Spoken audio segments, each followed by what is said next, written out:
प्राचीन भारत का इतिहास है महाभारत। श्री कृष्ण द्वैपायन नाम के वेद व्यास ने यह ग्रंथ श्री गणेश जी के मदद से ही लिखा था। जीवन के रहस्यों से भरे इस ग्रंथ को पंचम वेद कहा गया है। इस ग्रंथ में तत्कालीन भारत का समग्र इतिहास वर्णित है। इसमें सैकड़ों पात्रों, स्थानों, घटनाओं तथा विचित्रताओं व विडंबनाओं का वर्णन मिलता है। आखिर महाभारत कुल मिलाकर एक रहस्यों का भंडार ही माना जाता है। जैसे कि द्वापर युग में श्री विष्णु ने स्वयं ही श्री कृष्ण के रूप में अवतार धारण किया था। अब मन में प्रश्न भी आता है कि महाभारत की योद्धा में किसके पुत्र या कौन से योद्धा किनके अवतार थे। तो फिर चलिए जानते हैं। महाबली बलराम शेषनाग के अंश थे। 8 वसुओं में से एक द्यू नामक वसु ने ही भीष्म के रूप में जन्म लिया था।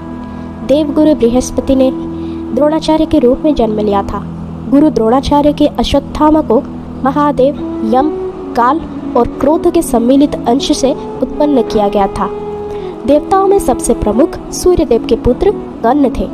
कर्ण सूर्य के अंशावतार थे। दुर्योधन कलियुग का तथा उसके 100 भाई पुलस्त्य वंश के राक्षस के अंश थे। अर्जुन के धर्मपिता पांडु थे, लेकिन असल में वे इंद्र कुंती के पुत्र थे। भीम को पवन पुत्र कहा जाता है। हनुमान जी भी पवन पुत्र ही थे। युधिष्ठिर धर्मराज कुंती के पुत्र थे। युधिष्ठिर के धर्मपिता पांडु थे और वे 5 पांडवों में से सबसे बड़े भाई थे। नकुल और सहदेव 33 देवताओं में से 2 अश्विन कुमारों के अंश से उत्पन्न हुए थे। ये 2 अश्विनी कुमार थे नासत्य और दस्त्र। रुद्र के एक गण ने कृपाचार्य के रूप में अवतार लिया। द्वापर युग के अंश से शकुनी का जन्म हुआ। अरिष्टा के पुत्र हंस नामक गंधर्व धृतराष्ट्र तथा उसका छोटा भाई पांडु के रूप में जन्मे। सूर्य के अंश धर्म ही विदुर के नाम से प्रसिद्ध हुए। कुंती और माद्री के रूप में सिद्धि और धृतिका का जन्म हुआ था। मति का जन्म राजा सुबल की पुत्री गांधारी के रूप में हुआ था। राजा भीष्मक की पुत्री रुक्मिणी के रूप में लक्ष्मी जी व द्रौपदी के रूप में इंद्राणी उत्पन्न हुई थी। अभिमन्यु चंद्रमा के पुत्र वज्जा का अंश था।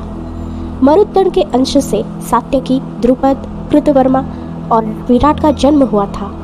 अग्नि के अंश से धृष्टद्युम्न और राक्षस के अंश से शिखंडी का जन्म हुआ था। विश्वदेवगण द्रौपदी के 5 पुत्र प्रतिविंध्य, सूतसोम, श्रुतकीर्ति, शतानिक और श्रुतसेव के रूप में पैदा हुए थे। दानवराज विप्रचित्ति, जरासंध और हिरण्यकश्यपु शिशुपाल का अंश था। कालनेमी दैत्य ने ही कंस का रूप धारण किया था। इंद्र के आज्ञानुसार अप्सराओं के अंश से 16,000 स्त्रियां उत्पन्न हुई थी। तो फिर आज की ये वीडियो आपको कैसा लगा हो हमें कमेंट्स करके ज़रूर बताइएगा। और आगे भी इसी तरह के वीडियोस देखने के लिए हमारे चैनल को प्लीज़ सब्सक्राइब करते हैं। तो फिर मिलते हैं अगले एक वीडियो में। जय श्री कृष्ण।